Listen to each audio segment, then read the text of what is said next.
Hello friends, कसे आहात? आज मी बनवत आहे पुरी भाजी.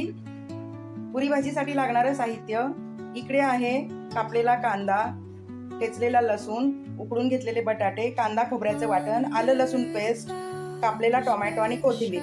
अजून आपल्याला बेसिक मसाले लागणार आहेत: हळद, हिंग, गरम मसाले तेही लागणार आहेत.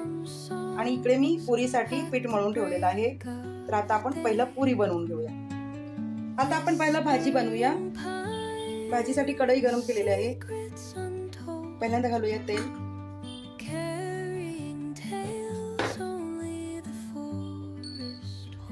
आता घालूया मोहरी, जिरे,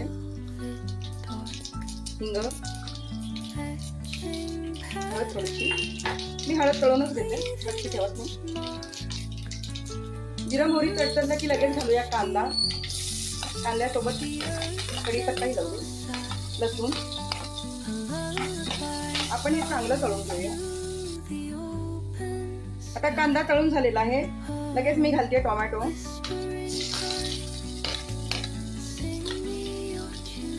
आलं लसूण पेस्ट घालूया.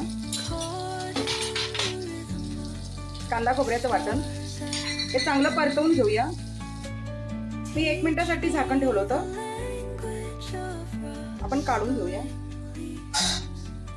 आता घालूया घाटी मसाला, तिखट, गरम मसाला, धना जिरा पावडर, बटाटा घालूया.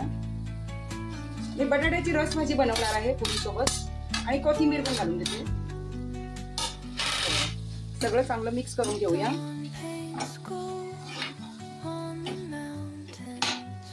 थोडीशी रस भाजी बनवते, एकदम पाणी नाही आणि फार सुकही नाही. पुरी सोबत खाण्यासाठी बनवते. आता मी घालते थोडंसं पाणी. थोडासाच रस्सा करायचा, जास्त नाही. पाणी घालते आणि चवीप्रमाणे मीठ घालूया. मीठ व्यवस्थित घातले ना भाजी खूप टेस्टी लागते. त्याप्रमाणे चवीप्रमाणे मीठ घालत चला.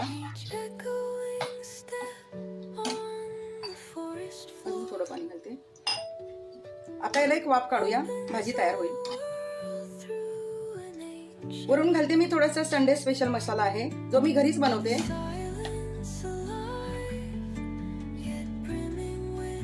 इकडे भाजी तयार झाली आणि मी पुऱ्या लाटून घेतलेल्या आहेत. आपण आता तळून घेऊया.